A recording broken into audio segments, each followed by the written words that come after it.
The text arrived between helping customers at my boutique. I'm leaving you and moving to Miami with my 20-year-old girlfriend. I've already emptied our joint account, haha. My hands didn't shake as I read it. My voice didn't waver as I helped Mrs. Peterson pick out a scarf. The only sign that my husband of 12 years had just nuked our marriage via text was a slight tightening around my eyes. I waited until Mrs. Peterson left, her purchase wrapped in our signature silver paper before typing my response.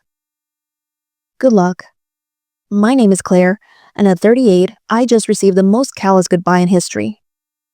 But while Mark was probably gloating over his grand exit, imagining me in tears over his betrayal, I was calmly locking up my boutique for the day. The signs had been there for months. The late nights at work that never matched his pay deposits. The sudden password changes on his phone. The way he'd started going to the gym religiously, buying new clothes, trying to recapture his youth.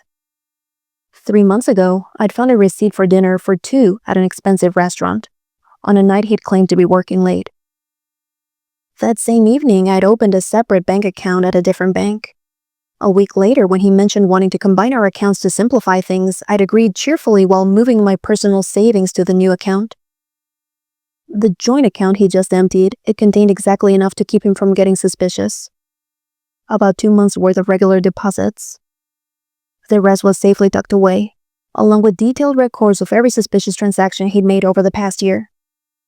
My phone buzzed again. Don't bother begging. Melissa and I leave tomorrow. I'll send for my things later. Melissa. The new receptionist at his office. I'd met her at the company Christmas party. Watched her laugh too loudly at Mark's jokes. Noticed how she'd touched his arm when she thought no one was looking. She was young enough to be his daughter. And naive enough to think she was special. I didn't respond to his text. Instead, I called my lawyer.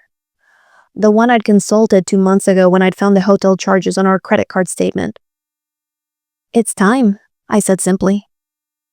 He just made his move. The papers are ready, she replied. I'll file them first thing tomorrow. Do you want me to have him served in Miami? No rush. Let him think he's won first.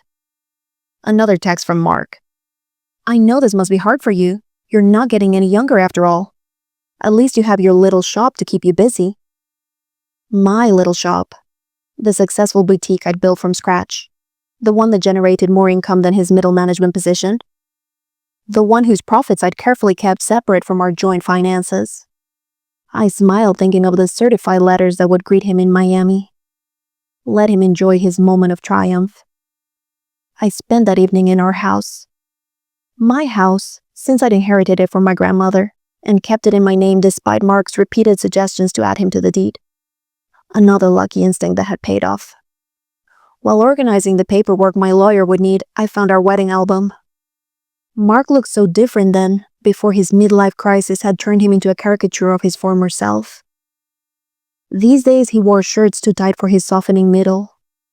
Tried too hard to connect with the 20-somethings at his office. Used slang that sounded ridiculous coming from a man of 45. My phone kept buzzing with texts from him, each one more condescending than the last. I've been planning this for months. Melissa understands me in ways you never could. You'll be fine. Maybe you'll find someone more your own age. Already told my family. They agree we grew apart. It's nobody's fault, really. I screenshotted each message, adding them to my evidence folder. Let him dig his hole deeper. My lawyer would love his casual admission of premeditation, his gleeful announcement about emptying our account. The last text caught my attention. BTW. I used the joint card to book our flights and hotel. Consider it my parting gift. LOL. Perfect. I called the credit card company. Mrs. Harrison speaking. I need to report fraudulent charges and cancel the card immediately. Of course, ma'am. Can you identify the charges? 2 first-class tickets to Miami booked today. Hotel charges at the Royal Palm. And I'll need to remove my husband as an authorized user. Do you have documentation of the fraud? Text messages from my husband admitting he used our joint card to book travel with his girlfriend after emptying our bank account. I'll be happy to forward them. The representative's professional tone couldn't quite hide her satisfaction as she canceled the charges. Mark and Melissa would arrive at the airport tomorrow to find their tickets invalidated, their hotel reservation canceled. My phone buzzed again. Don't worry about the house. I'll let you stay there until you find something smaller. I actually laughed out loud at that one. Did he really think he had any claim to my grandmother's house? Had his ego grown so large that he'd forgotten whose name was on the deed? Another buzz. And, I know the shot means a lot to you. We can work out a fair payment for your half. My half of my business. That I'd built myself, funded myself, grown myself while he complained about my long hours and called it my hobby. I poured a glass of wine. My hobby. I poured a glass of wine, the good stuff I'd been saving for a special occasion. This qualified. Tomorrow Mark would learn some hard truths about property law and separate assets.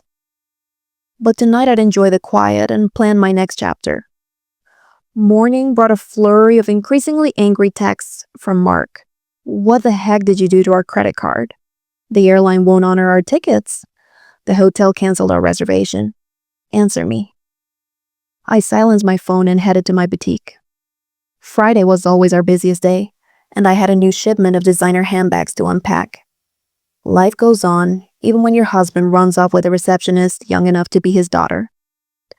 Around noon, his mother called. Claire, dear, Mark told us everything about how controlling you've been, how you drove him away. He says you're being vindictive now, causing problems with his travel plans. I put her on speaker while I arranged a window display. Did he mention emptying our joint account and charging tickets for him and his girlfriend on our credit card?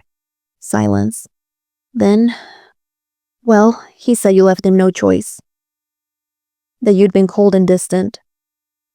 Barbara, I have his texts. Would you like me to read them to you? The one where he bragged about taking her money, or maybe the one where he mocked my age? Another pause.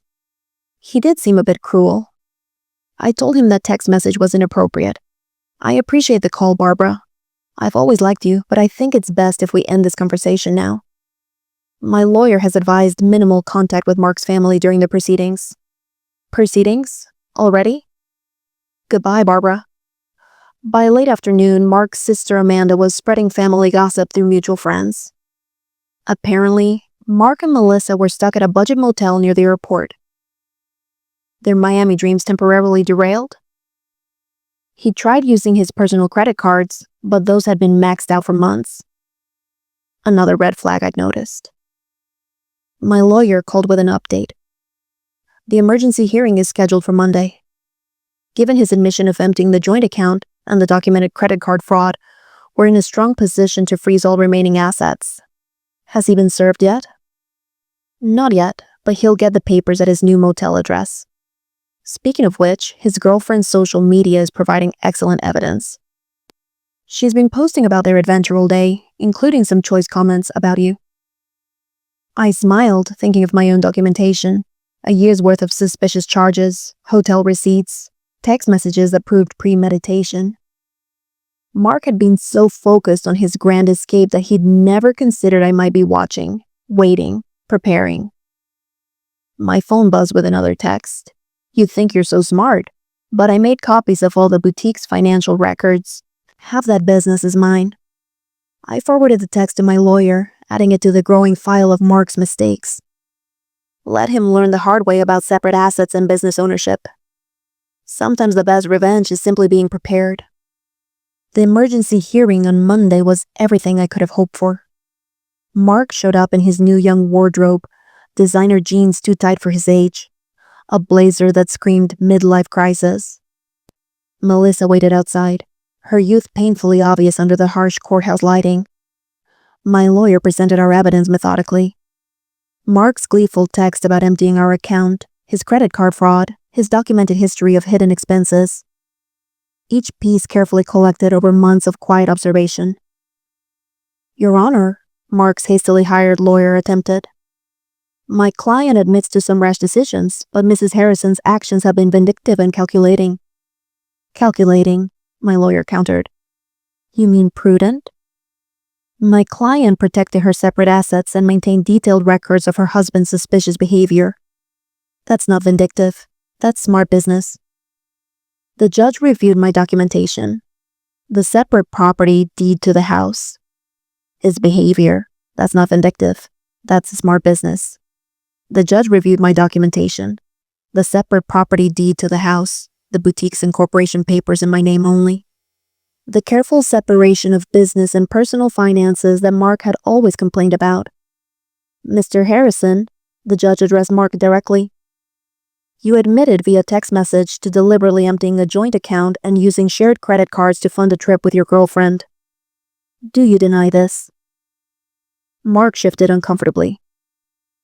I was just trying to make a clean break. By committing financial fraud, the judge raised an eyebrow. And now you're claiming rights to property that documentation shows is clearly separate from marital assets. The business grew during our marriage. Mark's lawyer tried again. My client is entitled to.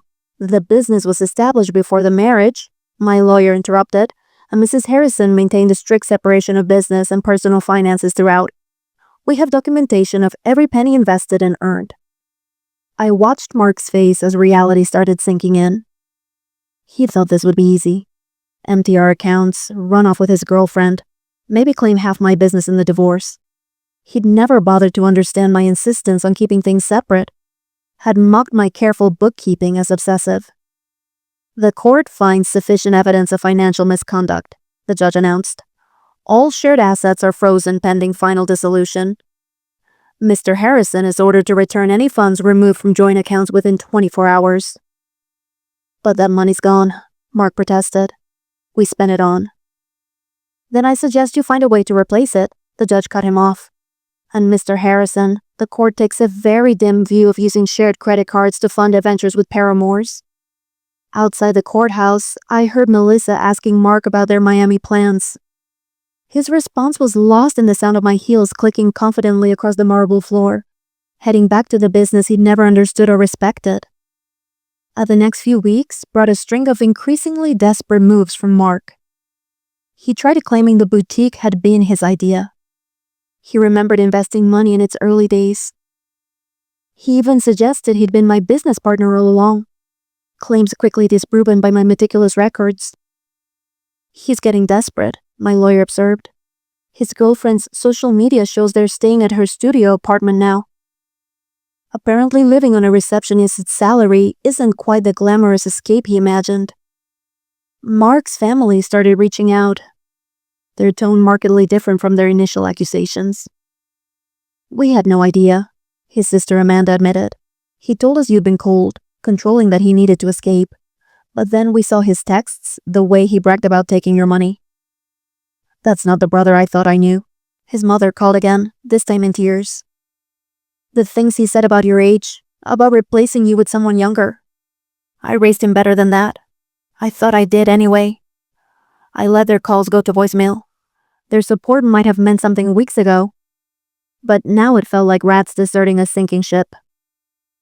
The boutique thrived, ironically boosted by local gossip about my situation. Women started coming in specifically to show support, often leaving with far more than they'd planned to buy. My ex tried something similar. One customer confided while buying a designer handbag. Thought he'd take everything in the divorce. Men like that never expect us to be smarter than them. My phone still buzzed occasionally with texts from Mark, his tone swinging between anger and manipulation. You've ruined everything. I never meant to hurt you. You'll regret being so vindictive. Can't we work something out? That business would be nothing without my support. I forwarded each message to my lawyer without responding, let him dig his hole deeper. Through the grapevine, I heard Melissa was having second thoughts. Apparently, sharing her studio apartment with a middle-aged man who couldn't afford his own place wasn't the romantic adventure she'd imagined. The age gap that had seemed exciting during secret hotel meetings felt different in the harsh light of reality. She posted about toxic relationships and learning from mistakes yesterday, my lawyer mentioned during an update call, and removed her relationship status this morning. I almost felt sorry for Mark, almost. But then I remembered his haha after telling me he'd emptied our account. The casual cruelty of his comments about my age, The way he'd assumed I'd be helpless without him. Instead of pity, I felt something else. Pride. Pride in my foresight, and my quiet strength, and my ability to protect myself while he underestimated me. The final divorce hearing painted a very different picture from Mark's imagined triumph. Gone was his cocky attitude, replaced by barely concealed panic. Melissa was noticeably absent. She'd moved on to a co-worker her own age, according to office gossip. Mark had shown up in his old clothes. The designer wardrobe apparently returned to help repay the joint account he'd emptied. His lawyer looked tired, probably from trying to find loopholes in my documented separation of assets. Your Honor, Mark's lawyer attempted one last time. Despite the separate property documentation, my client contributed to the growth of his wife's business through moral support, my lawyer interrupted. Like these text messages belittling Mrs. Harrison's business as a little shop, or these social media posts calling it her hobby. The judge had clearly seen enough. The final settlement reflected my careful planning. I kept my house, my business, and my separate assets. Mark got his personal possessions in his car, which was worth less than he owed on it. You've destroyed me, he hissed as we left the courthouse. I'll have to move back in with my parents. No, Mark, you destroyed yourself. I just made sure you couldn't destroy me too. His mother was waiting outside ready to drive him to her house, his new home at 45. The irony of his situation wasn't lost on anyone. The man who'd mocked my age was now living in his childhood bedroom while I continued running my successful business. You planned this all along, he accused. You knew this would happen. No, I just paid attention. And unlike you, I understood the value of keeping good records. His mother stepped between us. That's enough, Mark. You've embarrassed yourself enough already. As they walked away, I heard her start in on him. Honestly, what were you thinking? A 20-year-old, emptying bank accounts, sending those horrible texts. I watched them disappear into the parking lot, feeling nothing but relief. Mark had thought he was writing the ending to our story with that cruel text. Instead, he'd merely set my carefully laid plans in motion. My phone buzzed. Not with texts from Mark this time, but with notifications of new orders from my boutique's website. Life was moving forward, just not in the direction he'd imagined. Part 3, Segment 1, 600 words. 6 months after the divorce was finalized, my boutique had expanded to a second location. The irony wasn't lost on me, while Mark struggled to rebuild his life. The little shop he dismissed was thriving. I'd hired 3 new employees and launched an online store that was gaining traction nationally. News of Mark's situation trickled back through mutual acquaintances.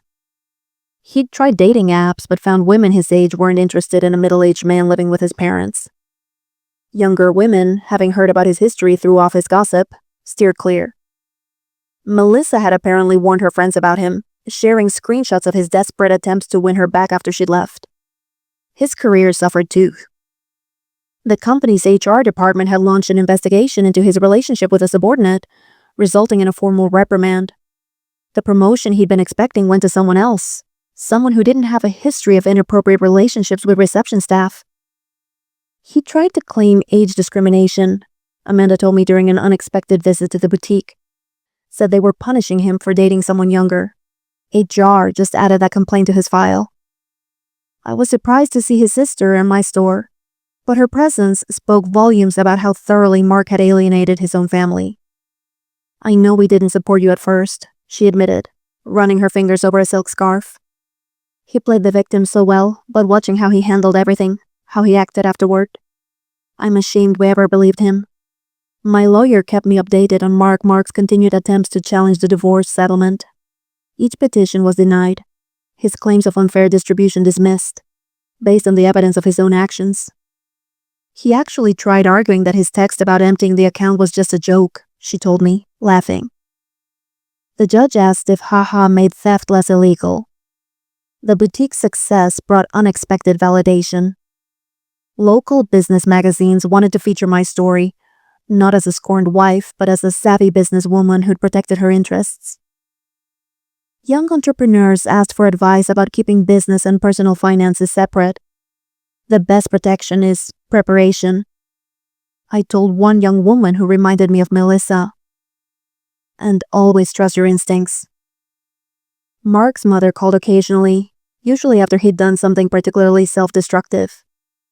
He'd tried online gambling, hoping for a quick fix to his financial problems. He'd gotten involved with a pyramid scheme that promised fast returns.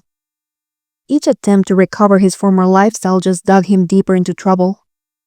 I don't know where we went wrong with him, she sighed during one call. His father and I offered to help him get back on his feet if he'd just take responsibility for his actions. But he's still blaming everyone else. You, Melissa, his company, the judge. I listened politely, but maintained my distance. Their family drama wasn't my problem anymore.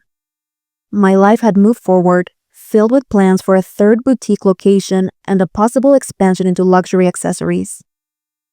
The only reminder of Mark's impact on my life was a framed screenshot hanging in my office. His final text before I blocked his number. Have fun with your little shop. At least it'll keep you busy in your old age. Below it said my latest business award. Proof that sometimes the best revenge is simply succeeding on your own terms. 1 year after the divorce, I hosted a grand opening for my third boutique location. The event attracted local media, and the story they wanted to tell wasn't about my failed marriage. It was about a successful businesswoman expanding her brand. Mark's betrayal had become a mere footnote in my success story. During the event, Melissa unexpectedly walked in. She looked younger than ever, or maybe I just felt that much stronger. She shifted uncomfortably, clutching her purse like a shield.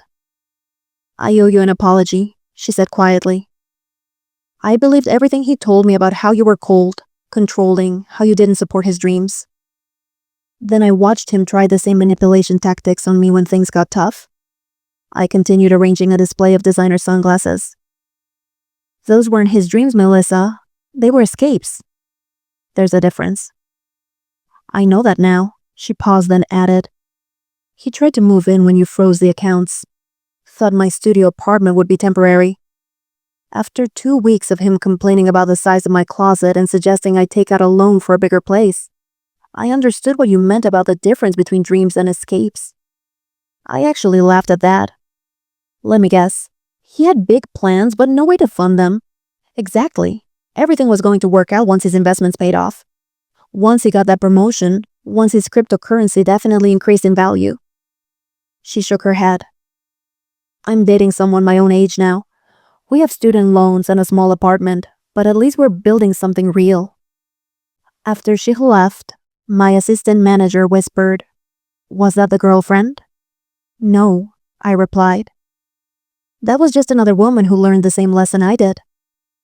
Speaking of lessons, I gestured to a young couple examining our designer handbags. Let's talk about your idea for expanding our accessories line. The boutique had become more than just a business. It was a symbol of independence, of resilience, of the power of preparation. Young entrepreneurs often sought my advice, and I always emphasized the importance of protecting their assets. Mark's mother called one last time, not to discuss Mark, but to thank me. You taught our family an important lesson, she said, about enabling bad behavior, about making excuses for cruelty. Mark's still living at home, still blaming everyone else for his problems. But we're not defending him anymore. That's your legacy to our family, showing us the difference between supporting someone and enabling them. I thought about that legacy as I reviewed plans for a fourth location. Mark had intended to diminish me, to trade me in for a younger model and take half of everything I'd built. Instead, he'd inadvertently push me to become even stronger, more successful. My phone buzzed with a text from my lawyer. Mark filed another petition to revisit the settlement. Judge dismissed it immediately and ordered him to pay court costs. Thought you'd enjoy that. I smiled, thinking of him in his childhood bedroom, still trying to rewrite an ending that had been determined the moment he underestimated me. Sometimes the best revenge isn't about getting even, it's about getting better. 2 years after Mark's cruel text message, I received an invitation to speak at a women's business. Sometimes the best revenge isn't about getting even, it's about getting better. 2 years after Mark's cruel text message, I received an invitation to speak at a women's business conference. The topic wasn't divorce or betrayal. It was about building and protecting a successful business. My story had evolved from cautionary tale to inspiration. During the Q&A session, a woman asked about keeping business and personal finances separate. My husband says I'm being paranoid, that marriage means sharing everything. My ex-husband said the same thing, I replied, right up until he tried to claim half my business in our divorce. Trust your instincts. Protection isn't paranoia. The boutique chain had grown to 5 locations, each more successful than the last.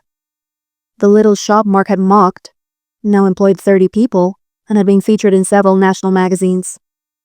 Through mutual friends, I heard Mark had finally moved out of his parents' house into a small apartment above a garage. He'd had to take a lower-paying job after his former company downsized, eliminating his position during restructuring. His dating profile still listed him as young at heart, though his profile photo was clearly outdated. Melissa ironically had become a regular customer at my original boutique location. She'd earned her business degree and started her own social media consulting company. "You inspired me," she told me once, showing how a woman can build something lasting instead of falling for empty promises. I kept Mark's cruel text message framed in my office, not as a reminder of pain, but as proof of how far I'd come. Below it hung a sign that read, "Success is the best revenge." At the 5-year anniversary celebration of my original boutique, I stood addressing my employees and loyal customers. The space had been transformed from a single little shop into the flagship store of a thriving business empire. Mark's mother attended, though I hadn't sent her an invitation. She waited until the crowd then to approach me. "I saw Mark yesterday," she said, smoothing her designer dress, one she'd bought from my store. "He was talking about his glory days, about the life he could have had. He still doesn't understand that he didn't lose everything in the divorce. He threw it away." I thought about that text message. His casual cruelty, his assumption that I would crumble without him, how he'd expected me to beg, to break, to prove him right about my desperation. Instead, I'd built something stronger than before. Each new boutique location was a testament to what women could achieve when they stopped dimming their light for insecure men. The young saleswoman I'd hired last month, coincidentally also named Melissa, came over with a question about the new inventory system I'd implemented. As I explained the process, I caught a glimpse of my reflection in the store window. I saw what Mark had failed to see 5 years ago, not a woman getting older, but one getting wiser, stronger, more successful. His cruel text message had meant to be an ending. Instead, it had been a beginning. Not just for me, but for every woman who heard my story and realized she deserved better than someone else's midlife crisis.